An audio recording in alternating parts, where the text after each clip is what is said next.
for those of you who haven't been, just out of curiosity, has anybody visited the Bentway in Toronto? Okay, that's a great start.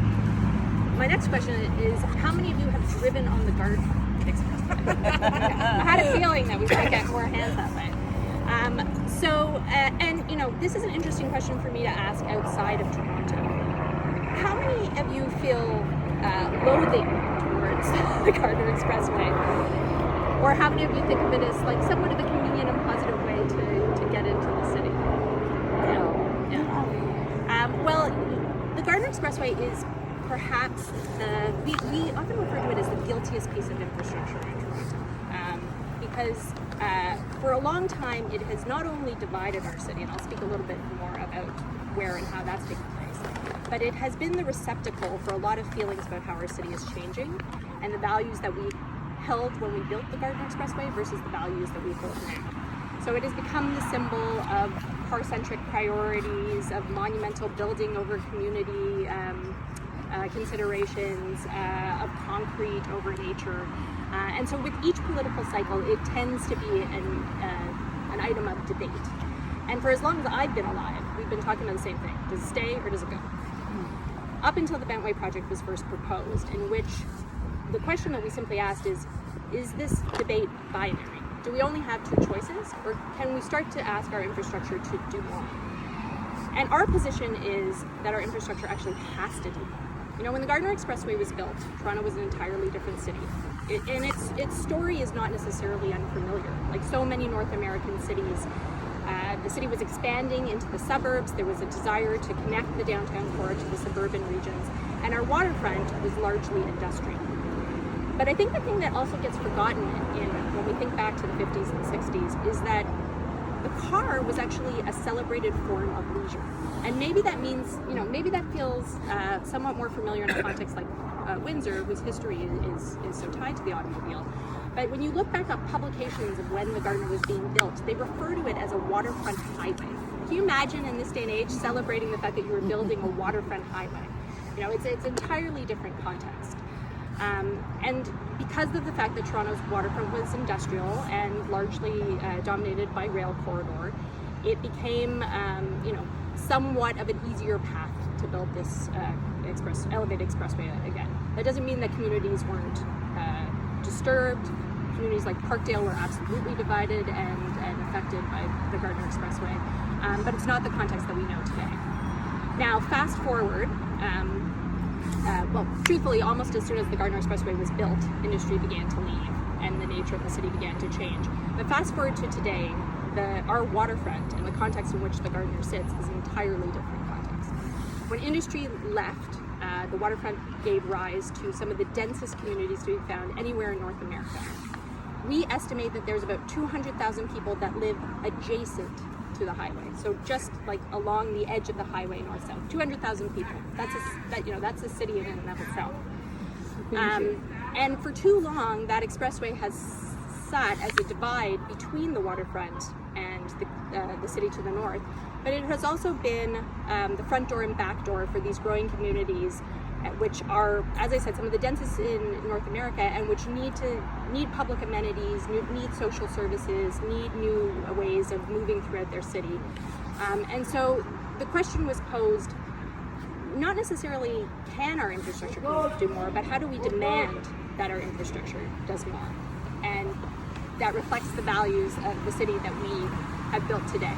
Am I doing okay volume-wise? Yes, okay. Yep.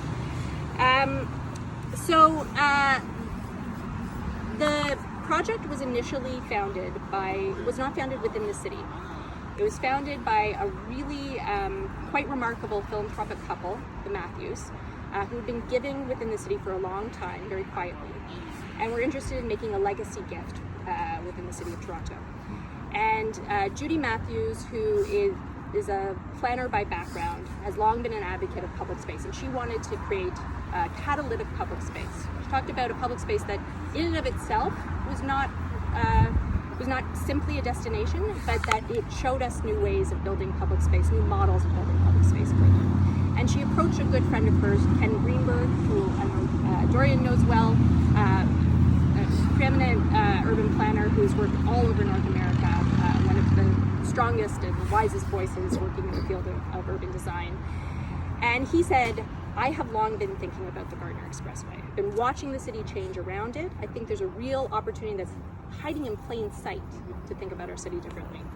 And so the story goes that he brought the Matthews to come stand underneath the highway, and they said we don't normally go and stand underneath highways, but they saw the vision and they saw the opportunity. And so they made a commitment, a gift of $25 million, which at the time and still today is, I think, the largest single private gift that was given to a public space project within the city of Toronto. And they with Ken approached a young landscape firm by the name of Public Work, and they put together a scheme, and they brought it to the mayor's desk, and they brought it with 3 conditions. They said, number 1, we want to ensure this does not get caught up in city bureaucracy. We want you to appoint somebody who can cut through the city silos to ensure that this can happen, and happen not in generations from now, but happen soon. The second is we don't want the city to run it. We have ambitions for this from a design perspective, from a programming perspective. We think that needs a new model. And 3, and this was the craziest part of it, they did this in mid-2015. They said, we want this realized in the sequestennial year. Oh, there we go. Okay. Is that better? Okay.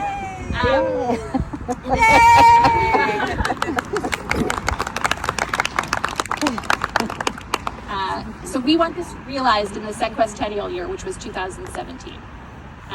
So that's a runway of, I think, 2 years, more or less, or just over. And the mayor said, okay, we're going to do it. So they got started, and remarkably, all of their conditions were met. We opened the park on January 6, 2018. So we missed the deadline by 6 days. But people often refer to projects like this as multi-generational projects. And sometimes I say, are you just saying in a nice way that this isn't going to happen in my lifetime? Is that what you're telling me? But they found a way. Oh my goodness, now everybody's moving back. We're just backing up. Okay. You keep going. But they found a way to make it happen. And what was remarkable about the speed that the project happened with is that the community got brought along with the project. There was no time to do things behind closed doors. We had to be doing things out in public, in consultation with the public, to ensure that we could beat these very aggressive timelines. So since that time that we opened, the Bentway has become a beloved backyard park for the 200,000 people that I mentioned who live in the vicinity of the Gardiner Expressway. It's their backyard. They come, they walk their dogs, they have birthday parties there. Lots of people learn to ride their bikes at the Bentway. We host annual winter skating and roller skating, and so the site is active on a day-to-day basis all the time. But in addition to that, what was really important is that we saw this as a space for creative production and experimentation. We recognize that no matter how good a job you do in building a space once, it's always going to be a product of its time, much like the Gardiner Expressway. And if we want the space to remain relevant and reflective of the public that it is intending to be for, programming is a means to ensure that people see themselves in the space, they see themselves represented, and that every time they come to experience something different. And so we made a commitment to ensure that there was programming at the site, 365 days a year. We have a really ambitious public art program, which I'll speak a little bit more about. But the thing that, I'll challenge the title of this talk a little bit, because what we try to stay away from is talking about art and cultural programming simply as animating public space. We think art and cultural programming is city building. It is as important as the bricks and mortar and the decisions that we made from a design perspective about the space. So if a project is there for 3 hours, if a project is there for 300 years, both of them can be projects about the way our city is changing, about the way we value public space, about the city that we want to build for the future. And so really our programming is focused on exploring urban issues alongside of the community and asking and exploring and experimenting together about what we want our cities to be. Okay, I'm looking back at my slides. The nature of the space itself is centered around a central trail. You'll see some images in the slide deck of the trail in the summertime and the wintertime. Connectivity is a really important part of the way that this project was considered or conceived. For too long, the Gardiner Expressway has been a barrier. We've really seen our city grow up. An interesting exercise that we did is that at one point we overlaid all of the city plans and secondary plans and policies over top of each other on one drawing. And the Gardiner Expressway was a non-place. It was the dividing line that sat between all of those plans and policies. And so, a big part, sometimes I think the most radical thing that we've done is say we have to recognize this is a place. This is a huge amount of land sitting in a city that's densifying rapidly. We don't have the luxury of thinking about this as a non-space. We have to think about it as a place integrated within our landscape, ask it to do more. And so trail connectivity, both north-south and east-west across the Gardiner, are really critical to the mission of the project. But I know that we want to talk about programming. And so we work across a wide variety of mediums. We work on artistic programming, recreational programming, educational programming, and I always say to our team, we're at our best when we're doing all of those things at once, but they all come together at once. But regardless of what medium we're working in, we have a couple of principles that hold true of anything that we do. First of all, we're not a traditional gallery or a traditional theater, even though we present visual artwork and we present performing artwork. So we don't have the same sort of rules about how people can engage, or not rules, but let's say traditions about how people will engage. So we really ask those who visit and engage with our programming to be active participants. We want them to be co-creators in the work that we do. We want them to feel involved and see themselves involved in the work that we do. Secondly, we center creative voices, as I was saying, around urban issues. We often pair artists, policymakers, planners, community members on projects together because we think that artists sometimes are only asked to come in and contribute once decisions are made. They're the last people at the table. And it was really interesting. A long time ago, I was doing an interview with a public artist, and it was almost like a plea. And he said, artists are urbanists too. Like, invite us to the table at the early stages because we have ideas that we want to explore at every stage in a project. So we try to do that. We recognize artists as urbanists, and we recognize the importance of creative voices in developing our city. And then lastly, much like the foundation of the project itself, we believe that programming can be catalytic. And we've seen that. We've seen how our projects that are there for short periods of time have the ability to bring communities together around shared experiences in new ways. Can create lasting educational legacies, can create a movement. I often say that when you see something through an artistic project, you can't unsee it. So if you see a space in a certain light, you can't unsee it and you can't unsee its possibilities. So we really believe in the catalytic power of public art as well. In the deck, you'll see a number of examples of works that we've done in the past. And what I think is probably the best part about my job is that I get to work with these creative practitioners.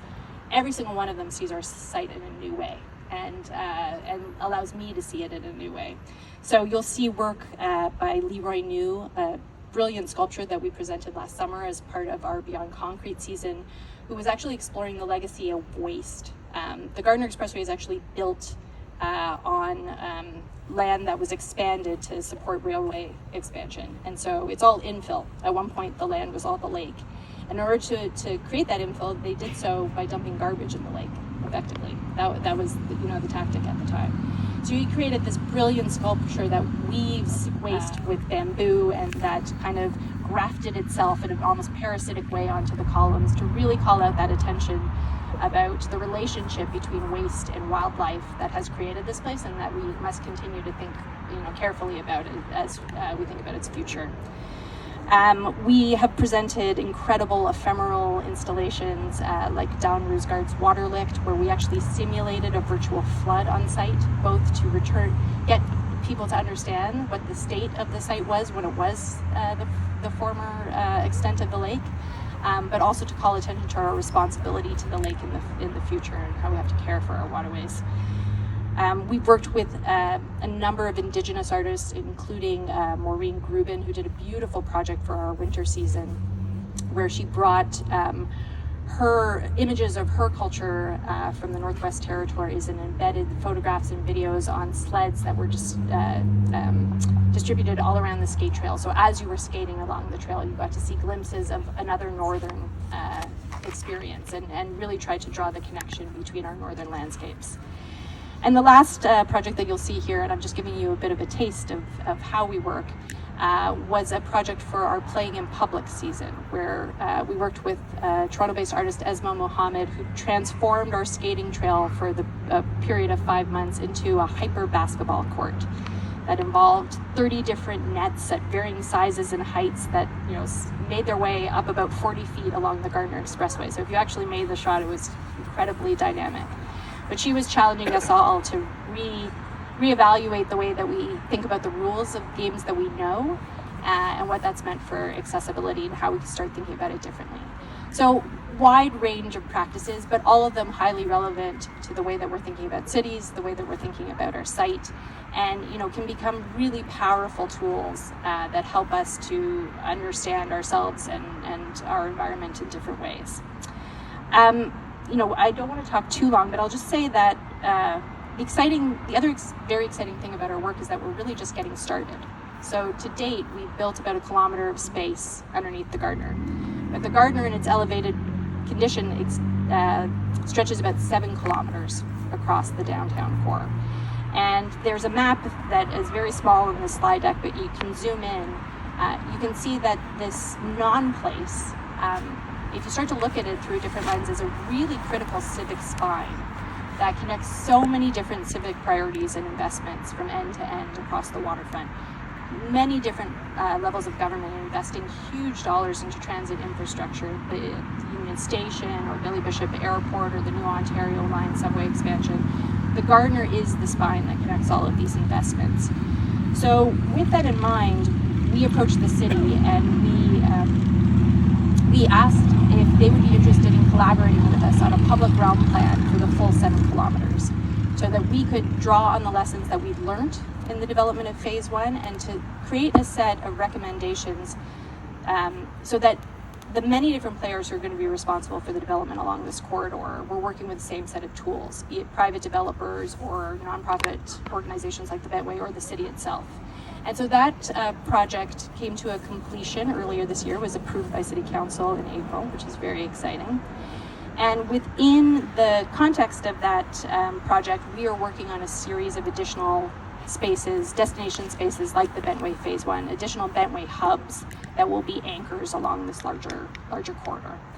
So there will be more, if you follow us, and I encourage you to do so, there will be more announced on those new developments soon.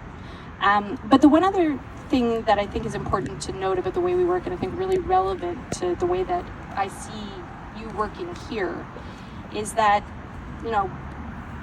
despite the fact that the phase 1 came together so quickly, that's a bit of an anomaly. That doesn't happen every day. These are long-term projects, and right now our development is being held up by a state of good repair project that has to happen to ensure that the Gardiner Expressway remains in operations. But that doesn't mean that we have to wait to test ideas, to trial different opportunities. So we're trying to take every advantage of the time that we have, this interim state before we build further expansions, to test ideas and to test partnerships. We've worked extensively with our local BIAs to create new interventions in the underpasses that will be there for a couple of years. We have worked with artists to unlock sections of the Gardiner and close sections of the Gardiner, which serve as storage chambers and really represent them as new cultural venues. And what has been incredible about these demonstration projects or these pilot projects is that the momentum and the support that we have built for the further investment in the Gardiner's future has been tremendous. So I think it's a really important way of working. The long-term planning is critical. You've got to have a roadmap. You've got to know where you're going. But taking risks on short-term pilot projects can be a really effective way of catalyzing momentum and public support. And I'll leave it there. Wow, thank you, Ilana, so much to think about and all that. So since Pat has a microphone down there, we'll just start at that end, and this is your opportunity to kind of, what do you think about all of that in the context of what you've been doing, are doing? Oh, well, my goodness. Am I on? Sure. Are you turned on? In many ways. these conversations, of course. Thank you so much. It's really wonderful. You know, one of the things that I was thinking about as I was listening to you is how I think it's fabulous, and thank you to the organizers. I mean, I heard the names of the organizers from Monroe Strategy to P42 to Center for Cities. Who am I missing? Art Gallery. These are the organizations that make things happen in so many ways, and in some ways bringing voices to our community to hear what's happening elsewhere. It's not always going to be only a Made in Windsor solution, but what we can really take and learn from other communities, including big cities, but really urban arts and urban cities and places. So that's what I'm hearing, and I'm thinking about what have we done, what could we do. These are the conversations. I'll take a connection and talk about, okay, what have we done in terms of the things that I've been involved with. I think about in the BIA in terms of Art Alley that happened just a couple of years ago, and connecting that piece and the investment that happened there with Alley, which happened a few years before that. But also the use of spaces where it does not require a huge investment, and the incredible generosity of donors in some ways to make really big things happen, which I think is a huge project, an impressive project. But using the spaces that we have to do something there and take something and put it in that space that could not otherwise have been realized. And there are two that you mentioned. In fact, I hadn't even thought about the one, Melinda, and the first one was in my case, my involvement with the film festival was deciding to hold the after party of the Mark Bosquero 48-hour Flick Fest. Now, in a little bit of context for those that do not know, and there's a lot of members of our community here that do know, Mark Bosquero was a champion of our downtown, who we lost suddenly 6 years ago in July, who was the founder of the film festival, and after whom we've named the 40-hour Flick Fest, which is the hyper-local piece of our programming of the Windsor International Film Festival, who with a lot of other people who actually, many of you I recognize having been there, fought at City Council not to convert take the parking garage and convert it to a parking garage after hundreds of petitions and everyone not wanting to convert commercial space into a parking garage. And the sort of and they did, and the city did convert back to a parking garage, not the best use of the urban space, and deciding to honor him with a party in that very parking garage. So in a way, giving back that way, by recognizing that we could still do something. I'll say one thing before I move on to the next one, if I could have a couple more minutes for the next one, and that is what surprised me most about that party was how many people that evening went, wow, I can't believe it. It doesn't feel like I'm in Windsor. And I didn't know whether that was a good thing or not a good thing. At the same time, it was meant as this is amazing, but at the same time, why wouldn't it be in Windsor was the other thing, right? So we have that relationship in our community of we almost don't embrace or don't want to embrace the amazing things that can actually happen. I said about the Windsor International Film Festival, I'll talk about one more thing, and that's the drive-in. And this I'm going to connect to the importance of vision, mission, staying on course and having that, and I think I'm going to speak to Belinda's heart on this, the importance of strategy and understanding one's mission and not veering from it, not allowing anybody really for you to pivot. So just a quick story on how the drive-in happened during COVID. For those, I think many of you know, a lot of things shut down during COVID. And as a film festival, we had a reckoning ahead of us, because you can imagine that as none of us knew what was going to happen in terms of this shutdown, certainly the last thing that was ever going to sort of open up again, when things opened up at all, were going to be movie theaters. And in our case, they're actually not movie theaters. So shout out to the amazing spaces that we work with, from the Capitol Theater, our home base, to the other theaters and spaces that we use in order to build around WIFF and where those venues are. So there was a certain person who was not a councillor then, who sent me a text and said exactly this: I have an idea, which is always the most dangerous text that you can get from Renaldo. And this is true, so I'm going to give a shout out to him, because he in fact did that. Now I'll say this, I said, what is it? He goes, we should do a drive-in. But here's the thing, and this is no shade on you, because you're thinking about what can we do during COVID. But what place could hold a drive-in? So we were like, WFCU, maybe the college, where are these big spaces? And here's the thing, the Windsor International Film Festival has it right in our values that we belong and are part of an urban arts community as part of the revitalization of our downtown. We built it in because that was really, really important to us. Most festivals during COVID, most film festivals during COVID, what did they do? They pivoted, they went online. And they presented films online. But the truth is, you can all see any film you want right now in the comfort of your own living room. We can program for you, can do it. The difference is we offer experiences. And that's what we said, it's a film experience. It's not the same giving you the movie title and telling you to go at it. So how did we take a festival plaza? What we learned was that you cannot have a drive-in with a screen and a projector in the middle of the city. That's the reason it's called the Boonies. It has to be very, very dark. So we didn't know anything about that. We're a film festival that shows it, on screen. So, but we wanted it in the downtown core. We wanted it actually between a casino and Detroit.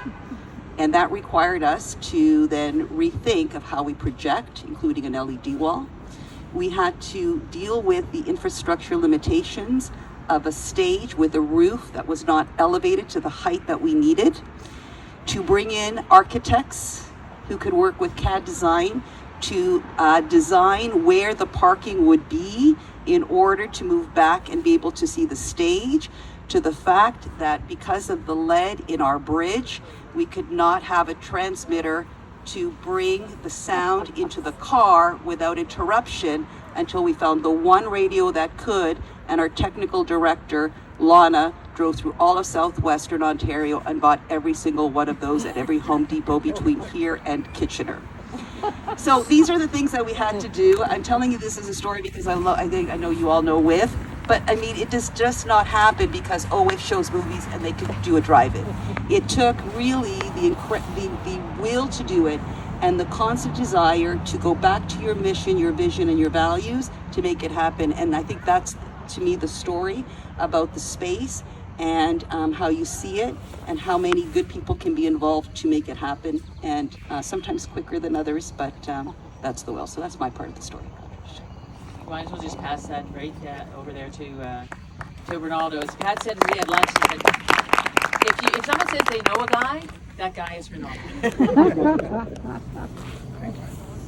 Well, I guess I'll start off by saying that Pat says all the good things about that, but what a disaster. She left out the part where I almost ruined it because I measured this whole stage to the ceiling wrong, and then when they're talking about a transmitter, they sent me up top of the roof of Festival Plaza on like 2 ladders, 6 people holding 1 ladder. It was, and the tornado and everything else. It was great. Everybody had a great time. They really did. But it's one thing to talk about the places, and it's ironic to me because this is something like when people ask about this kind of stuff, like events or spaces or gatherings, like it comes to me naturally because I don't walk into a room, I don't look at a space without the first thing going in my mind, no matter how old I am or what I'm doing. I could throw a party here, right? I could do something here, like what can I do with this space? And the space is everywhere, but it's the people. Without the people, a space is just a space. It's just from going to this chair to that building. But what happens to the space in between? And for me, it's so important to make sure that we nurture the people who are going to do these things. Because without the people, I don't care how nice a stage looks, it's not gonna happen.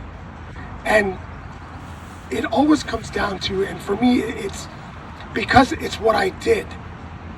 You have to make sure that the people doing these events not only love to do what they want to do, but you got to give them a reason, and that reason is they got to make money, right? You've got to give, like everyone's always looking at, well, you can't ask an artist to play for free, and nor should you ever. But a promoter, an organizer, they got to make money too, because that's how these events happen. And making sure that that funding and that support is there for them, because they're the ones who are doing all the work, and it's from the ideas to the amount of work that that drive-in was it was unreal. And we're like in there in the middle afternoon and in the hot sun, is standing in a parking lot begging for the sun to go down and start showing movies, not because we wanted people to see movies, because we didn't want to die of heat, right? And it's those people that we have to support, because without having those people, again, the space is just the space. The space exists all around us. We set up some chairs and a microphone, and we had a generator. And we turned this into a space. We didn't have to build anything. We didn't have to create anything. We just said, hey, let's do this here and let's make it cool, right? And we could do that anywhere. That could happen anywhere, right? And to me, it's like the 80s rave culture is back now. And because in the 80s, it was always like, we're going to throw a party under this bridge. We're going to do this here. We're going to do this there. Everyone was like, no, you can't do that. Now we're encouraging it.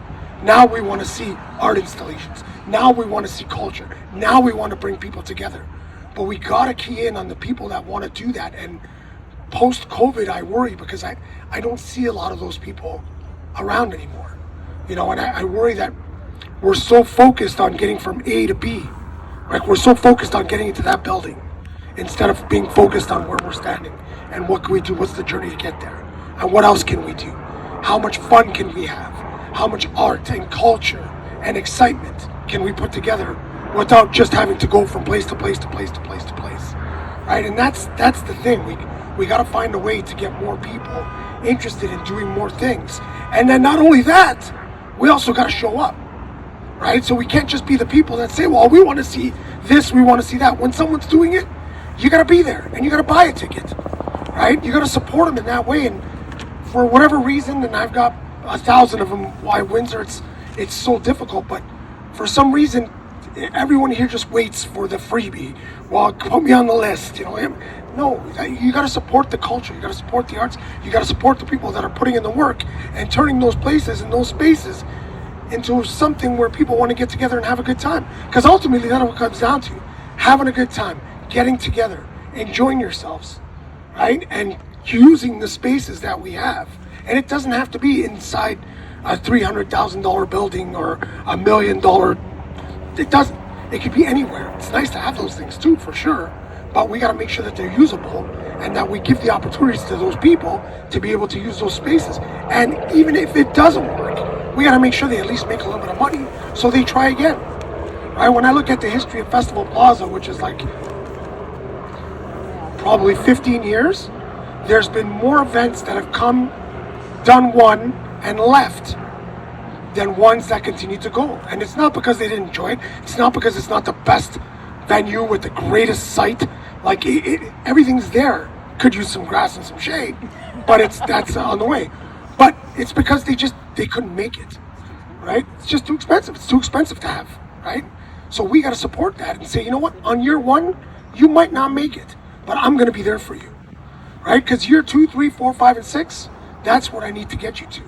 And that's, to me, like making sure that we try our best to focus on the people, not just the places, because without the people, the place is just another piece of grass or another shed or another stage that hasn't been used in 70 years. You got to support the artists. You got to support the producers. You got to support the promoters. And it comes from the root of all evil, right? They got to make money, because that's what makes the world go around. So thank you very much for having me, and I'll pass it along. So Dorian, I was really interested in something Ilana said about we need to make our infrastructure do more. And I think of you and the work that you do, and that and what both Pat and Renaldo said, like, how do we make the things that we've already built do more? So, is this working? I think it's working. I guess and I'm going to build off of what.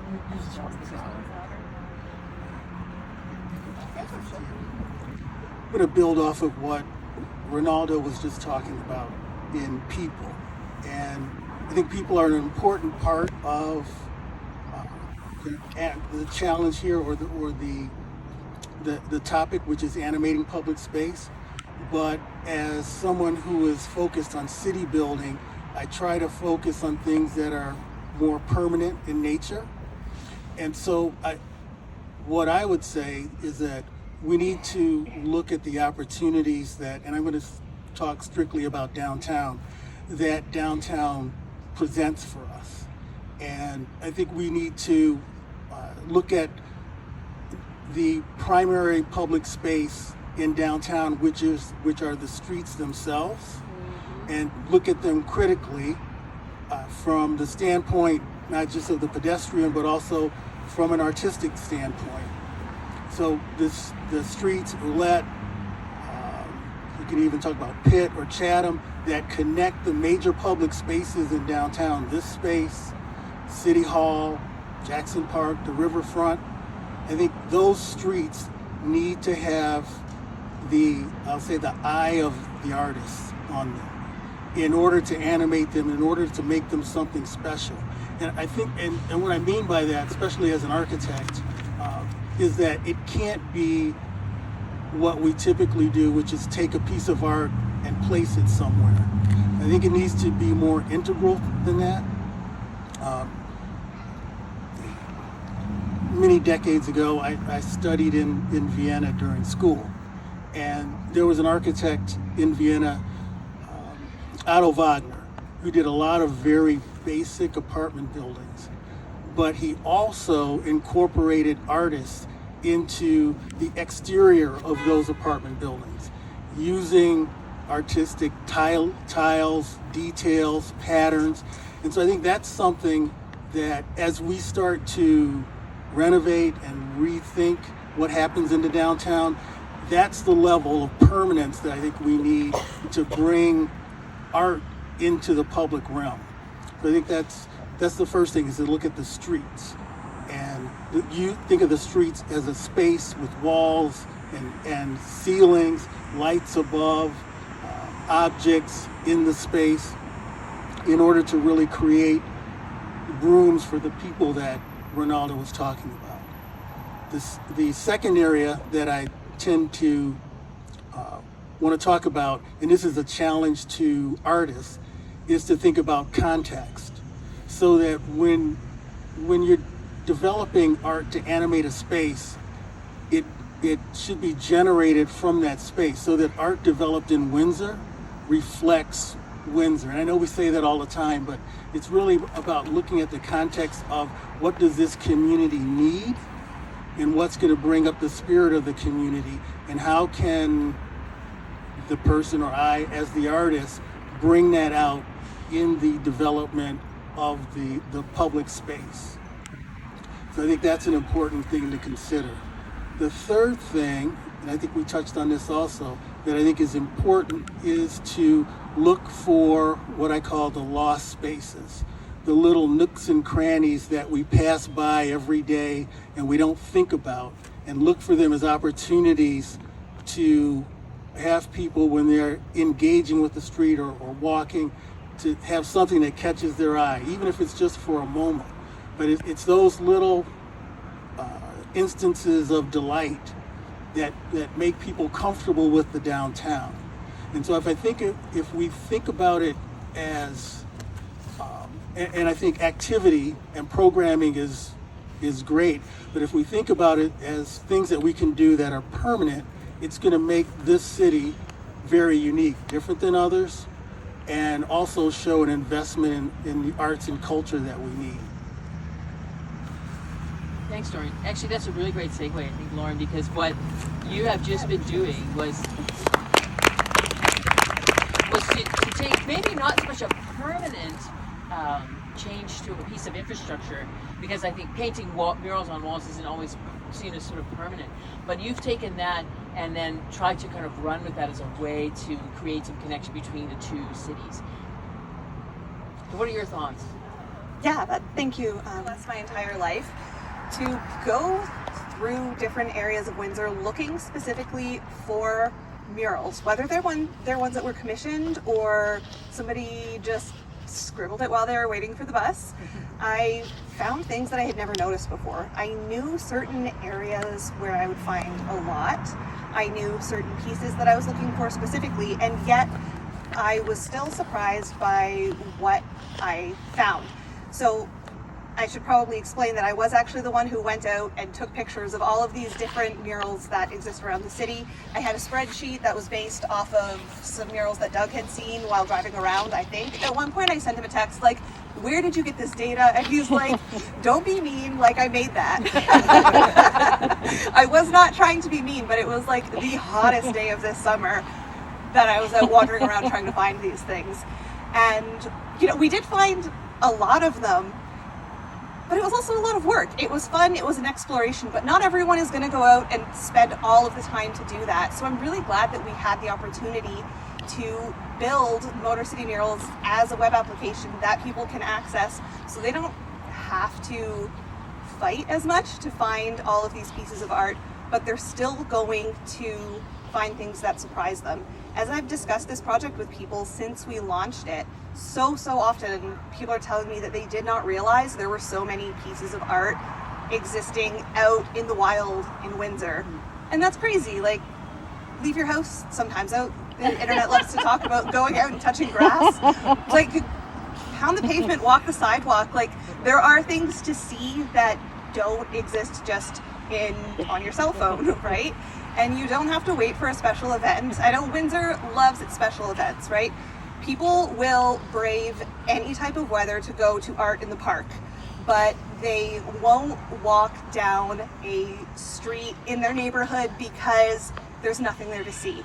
But there is. I found houses that somebody had painted like a beautiful landscape on the side of their vinyl house, and it looked like it was done in acrylic paint. Like, this was somebody with artistic skill that just decided they were going to use something a little bit different as their medium. And it was awesome and it was beautiful, and I'm so glad that I saw it and took a picture of it, because when I went past yesterday, it was painted over. And this is what happens. And honestly, I think it was the artist who painted over it themselves, because there was other stuff going on around it too. So while this work is permanent, it's not at the same time. And it means that you're always going to be finding something different as you go out. One of my favorite examples was something that actually came out of, I don't want to say tragedy because it's not full-on tragedy, but Maiden Lane, shout out. They had their window smashed. People stole things. This is a theme in Windsor, apparently, is stealing things. The result was a window that was covered in plywood that was then painted and is now actually awesome and lovely to look at. And I was stoked to see that, because I've had conversations about that exact concept so many times. My office is located right across from the old Boom Boom Room, the corner of, what is that? University of Let. I know where I work, it's okay. So this is giant, like 2 stories of plywood. For a while it was just ugly wood, plywood, particle board, nasty. Now at least it's painted black, cleans it up a little bit. But that is such an opportunity for something so cool. It could be a giant mural right there on our main drag, and right now it's just wasted space. It's not serving anybody for anything. So I hope that people pay attention to what Maiden Lane did, or I suppose what the community did for Maiden Lane in terms of creating that piece of art, because we could do that elsewhere. We don't have a lack of buildings that are boarded up in Windsor, right? We've seen more than 2 windows that are covered in plywood. So let's make those into something beautiful. Obviously the goal is to fill those spaces, let's be real. But in the meantime, we can make better use of them than just having it be big, ugly plywood. And I hope that as people realize more of the art that exists on our streets, they'll take it into their hands to create more of it as well. Thanks, Laura. Always take Melinda's if this doesn't. That's fair. If it doesn't reach, you can have this. Doesn't reach. All right. Okay. You just gotta lean. See, is this one is quieter, but you can still hear me? People still hear me with this one, okay? Yeah, not really? Okay, we'll try the other one then. There we go. Now I got more. Yeah, more slab. I think what's great that everyone sort of talked about is this sort of central tension, which honestly I feel like as director of Art Windsor Essex is the central tension of my job, which is, are we about people or are we about things? And that fundamental tension of, you know, people, are we a building or are we about people, right? And when we made that big change after COVID and the strategic planning process, where we really heard from the community over and over again that you wanted us to be more about people and still about art, but that art was no longer just going to be an end in itself, right? And thinking more about how can we use art to transform spaces. How can we transform art to change, use art to change people's lives?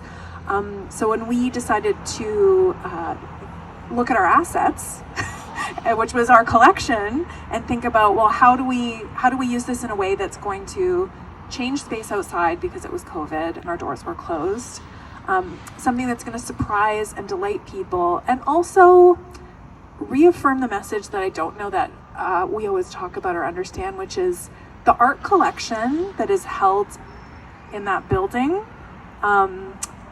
we don't own it. The gallery doesn't own it. The gallery holds it.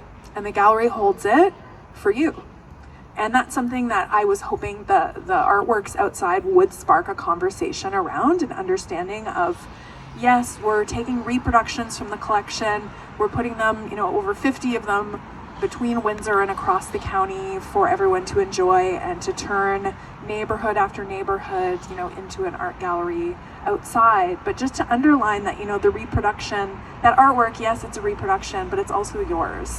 And I think in being able to share reproductions, put them in physical space, kind of does that. It creates a sense of ownership that I think a neighborhood, you feel like you own the neighborhood in a way, but yeah, being able to inject what the gallery holds as an asset and reminding people that it's theirs too. And then also in that dynamic triangle, change the way that you see the community, because I don't think every day we walk through, I don't think we usually see our neighborhood as an art gallery, or so the idea of neighborhoods being a canvas is exciting, and also the idea of access, because art galleries, if we're all about the building that we're next to, which we love, but also we're more than that. There's limited hours that we can be open. There's a limited amount of time that we can even exhibit collection. There's a limited amount of space, right? We hold a collection of 4,000 items, and at any given moment, most art galleries at any given moment only have 1% of their exhibition on display. Now we're a bit different. We work really hard to have more than that out there in the world. So I think being able to bust the walls around and play with that tension between people and things, and have people understand that, we all hold this collection. It belongs to all of us. It should be seen by everyone, everywhere, all the time, in a certain way. And how does that change our lives and change our neighborhoods and change the way we relate to each other and see the world, I think is important. And there's just kind of limitless potential. So I was excited to hear everyone talk about things and people. People and things. I'm going to introduce a little dynamic into the conversation. I'm going to ask Stephanie Campo from the Gordie Howe Bridge Company to come up just for a minute or two to tell us about what they're doing, because it is a really important way in which we think about infrastructure, building art and community right in from the ground floor. Or I don't know if the ground floor is of the bridge. You don't have to yell as much. No. Hi everyone, thank you so much for having us here tonight. I am so inspired by everything that we're hearing in the Bentway. It's making me think of what else can we do, especially with Art Windsor Essex, because you guys have been a great partner to us. We really do we've tried very hard to have a very robust visual art program as part of the project, and it's something that people don't necessarily think about. When you're thinking about the bridge, you're thinking about it's a way to get to Detroit. It's a monster that's being built out in the West End. If you live in Sandwich, you're probably thinking about the construction and the detour, unfortunately, which is coming to an end later on this year. But we really wanted to make sure that there were engagement opportunities. And we saw that twofold. One was through the public art program, and that really had its roots in the community consultation that happened many, many years ago through the Detroit River International Crossing Study. That led to 3 different commissions being integrated into the project. Those commissions, 2 have been announced with artists, brought internationally acclaimed artists to Windsor to create pieces that will be here for many, many years to come as a legacy. The 3rd commission is the bridge lighting. There will be a dynamic bridge lighting commission, and we're currently in the final stages of artist selection, so really excited to share who that will be. But I think once you know who it is, you'll be very excited to have a piece of that artist's work here in Windsor as well. The other part is really that community-based art, and really we've used a lot of our community benefits plan funding to bring the art into the community, and that has again been really people driven, speaking with people from Sandwich and Detroit as well when we're looking at what we're investing in Southwest to find out what are the priorities and who are the organizations that we can partner with. We were really excited to bring Look Again to Sandwich. We also partner with Life After 50, who did their own consultation to create a youth component, who really wanted functional art put into Queen's Dock. That resulted in 3 artworks that were being put in that really created a space that really, unless you fish, you probably didn't even know that park existed. And now you had somewhere to go and you had something to look at. And that art reflected the West End, which was also really important. So when we are approaching any of the investments that we're making, those are the types of things that we're looking at. And, you know, I'm very inspired by everything that's been talked about here about creating those places and those legacies and involving the people, because I think it is reflecting what we're attempting to do. So thank you so much. I'm very happy that I was able to hear this tonight. So I know we said we were going to be done by 7 and everyone's probably hungry and dying for a drink. We did start a bit late, so I want to give the panel an opportunity just to have a little bit of a dialogue between them, and perhaps IIlana even to sort of reflect on some of the things people have talked about. So maybe if we would take another sort of 5 or so minutes of your time, just to kind of wrap up some of the thoughts as we went along. So I don't know if we want to start with. You can go ahead. I would love to actually ask a question. Since we recently changed our name, I was wondering if you could tell us a little bit about Bentway and how that name came about and how it has directed your vision for the work that you're doing and continuing to do. Because I think strategy, like having an overarching strategy, is so important, and I'm inspired in Windsor by what you've been doing. Do you know the history of the Bentway's name? I want you to share. I want you to share it. Missing question? So the project, because it came together so quickly, there was a rush to announce it because they knew they could only keep it quiet for so long. And so they announced it effectively with a placeholder name. It was called Project Under Gardner. And there was a decision to launch a public naming competition. It was a means of both getting the community to be more aware of what was happening and to feel invested and to know that they had a role in shaping it.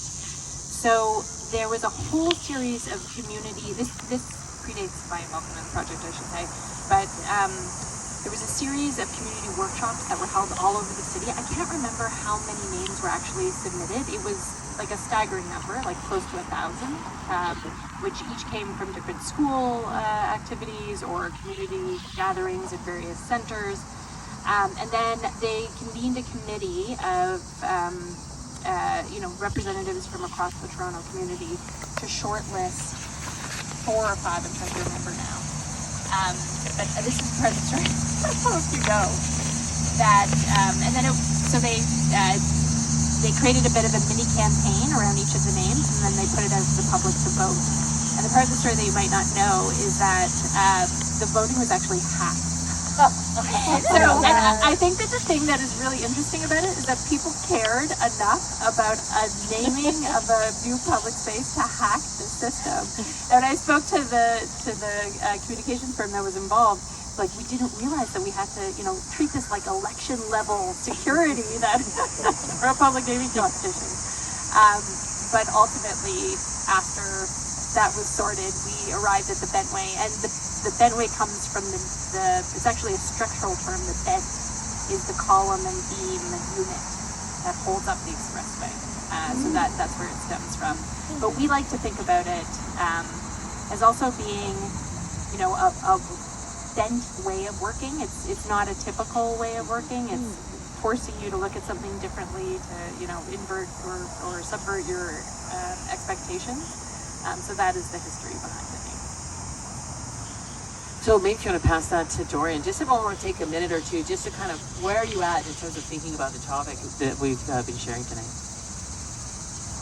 Well, it got me thinking, and I'm going to deviate from here and go to Toronto and the Gardner Expressway.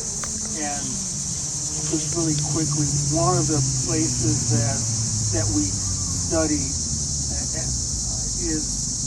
the old Temple Airport in Berlin, which was decommissioned, and the runway space was turned over to the public to see how they would use it, just on an ad hoc basis. And that brings me to COVID, and if you remember what they did to Lakeshore on Saturdays, where they had people use that space, rollerblading, biking, walking. So Lakeshore was closed and became a public space. And I know what I'm about to say is ridiculous, but I'm going to say it anyway. My thought is that the whole emphasis previously was taking down the Gardner. Now it's not. But what if the Gardner became a raised, open public space, and the traffic that comes into the city was diverted? And then all of a sudden you've got something that's totally unique within the area. That was just something that I've been thinking about for a while, that you could transform that and start to think about the city in a very different manner, where you've got the under the Gardner, you've got the weaving of the downtown and the waterfront, and then you've got this new public space with views out to the city. A lot of money. We'll ask the Fed. So pass that down to Pat. Speaking of weaving,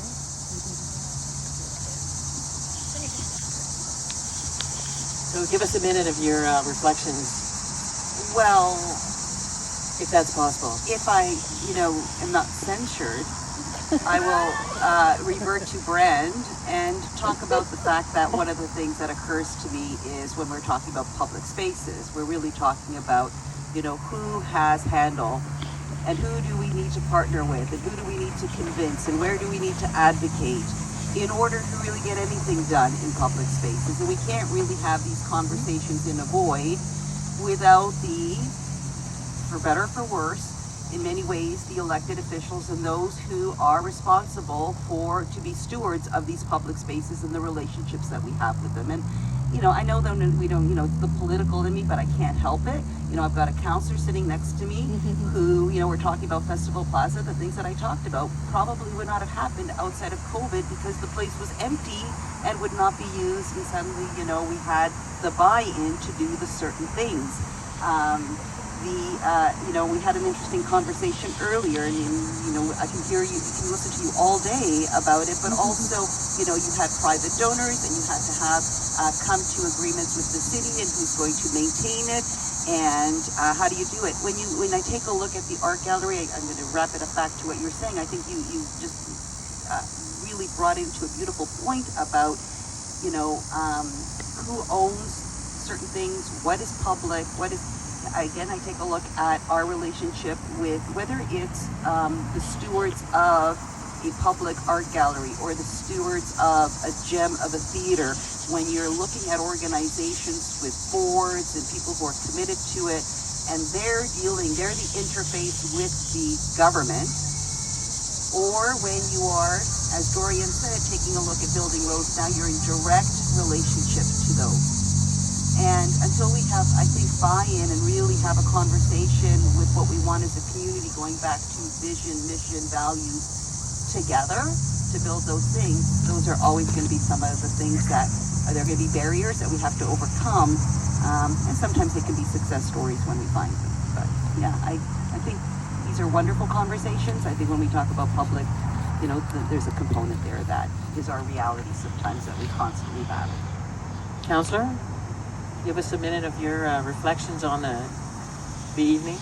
Just, to me, it's, I think about what Pat just said, and I sit back and I think about the last 10 years of my life and how the things we were able to accomplish.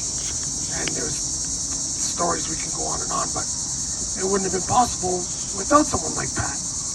You know, because even though we want to murder each other sometimes, we work well together, and we listen to one another, and we fight and we argue, but we get things done. And to me, that's like, we might not get what we want tomorrow, but if we give up, I know you're not going to get it the day after. And we just got to keep trying, and we just got to keep pushing. And one of the things that I like to say to people is, let me show you. Right? Let me just show you. And I think someone brought it up. He brought up as a pilot. You know, and I use that term all the time. Pilots just do it as a pilot project. Because in a way, some people will just never know. And Pat and I have had this conversation in the past where we'd be sitting in a room with a bunch of people talking about Windsor and different things we want to do. And then Pat would point out and say, like, notice how everybody in this room is actually not even from here. You know, we'd all be having these conversations like, you're not from here, you're not from here, and we all have these visions. And it's not because we're any better than the people that were born here. We've seen something different. And what looks like, you know, half glass empty to us is always half glass full. But we don't stop trying. You know, and times change and things change and people learn and people see. And, you know, I know in my 2 years, it's almost 2 years now, no one's ever said no to me. And not unless I get on the councillor now. Believe me, years ago, people said no to me and we had to fight to get what we wanted.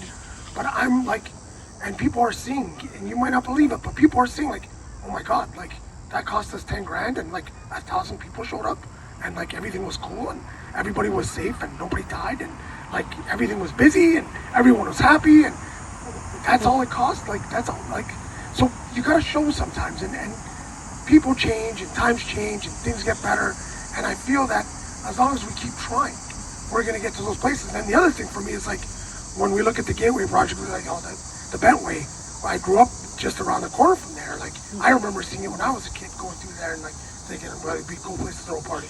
But like, where would you see in Windsor that would be something like? For me, it's like we did a party in the overpass just by the tennis courts there under there. Years and years ago, we do a little party down there. Like, that's a cool spot. What other spots would people see that say, you know, if I wanted to invest or transform something into a public space that is cool, that would work, that we could do something different? How does that all work, right? And how do we make that work, not just for the space, but also for the people around the space? Because when you're in charge of doing something, the way to get it done is make sure that everybody around you benefits from that. Because then what you have is you built this army, right? And I'm somebody that's done 15 parties on the Riverfront. And I see a vision for what I think the Riverfront is. And to me, it's got to be connected to the downtown core. And you look at, you know, our BIA's been doing these block parties and they've been super successful to bringing people downtown. But we started that with a mandate in our minds to say, it's got to be over by 11 o'clock. Because what we're actually trying to do is just bring people here, right? The entertainment, that's just a hook, right? But we want you to be here because we know at 11 o'clock, you're not going to go home, right? And it's not something that, you know, we pulled out of the sky and created our own. Caesars does it every weekend. Like, their shows start at 7 and at 10 for a reason. They want you to go in the casino and spend money, right? So for me, when I look at how we're going to connect things together, it's got to be a connection that serves everybody and that helps everybody. And that's coming, you know, it's something that's top of mind to me as we see these changes that continue to happen downtown. It's not just one thing, but it's like, are you playing chess or are you playing checkers, right? Because when you look at things like this, there's got to be a reason. You know, I call it the method to the madness, right? And it's like, as pieces keep falling, there is this greater vision, right? And to me, it's like, even though a lot of times it's stuck in my head, but I see it, you know, and I see how it works, and hopefully we can get it done. Thanks, Councillor. Well, Lauren, are you going to stand up and defend the born and raised in Windsor? So I'm actually thinking about things a little differently. What we're talking about a lot tonight is very official and in some ways kind of commercialized. You know, we mentioned earlier how a lot of these parking lot or parking garage parties are reminiscent of the 80s when people just did it. And I want everybody to keep in mind too that that's how a lot of these things are starting. And I want to encourage more people to not vandalize, but to kind of make their own art out of their community. You know, these days we're seeing so many commissioned outdoor murals where 20 years ago that was graffiti, right? These parties that are being held in parking garages, now they're official ticketed parties as opposed to just underground raves that you had to know the guy who knew the guy so that you could get into it. Windsor has a history of this kind of thing too. Does anybody remember the, we're the world center of that sort of party. Yeah, right? Anybody remember like the penis bush? Right? Like, can I say that into a microphone outside? I don't know. But like, come on, most people are gonna be like, that is not art, but we're not here to define art. You could totally count that as art. You want to talk about people who are doing yarn bombing, some of the work that is actually graffiti. I might not like it. I'm sure most of you have seen that like stencil of the guy with his thumb up on the side of every single building all across the city. While I might not enjoy that piece to look at, I do appreciate how much that person has spread across the city making that kind of thing happen. So not all activation, community, city building through art has to be done through these official manners. Especially here in Windsor, we've learned the city doesn't like to fund these kinds of things. Back in the day they did, that's why we have the Great Sculpture Garden, but since then we've got what, ACHF that does, it's Arts Culture Heritage Fund. They do hand out money a couple times a year, but if you compare that to the funds that come out of other cities to public art projects, it's not where it really could be for a city of our size. And not to say that there's anything wrong with the like kind of more official stuff that people are doing, but I just want everybody to remember that the smaller stuff exists and has value as well. And a lot of this official stuff is built off of what people were doing just kind of grassroots style in the past. Oh, I don't have Jennifer has no last words because we're all hungry and we need to get upstairs and have a drink. I want to thank all of the panel and IIlana especially for coming down and spending the day and the evening with us. If you have your wristband that gets you, or your membership, that gets you into our Art Night, which is rocking upstairs with the best patio in the city. And you have your tickets. We'll get you a drink from Windsor Eats. We'll get you 2 delicious Canadian patties and a butter tart. The butter tarts are life-altering from Zule Eats. And there is, WeTech is having their summer social up there, so please feel free to jump in and join them tonight. Thank you all so very, very much for coming out tonight. We're so grateful and had such a wonderful time.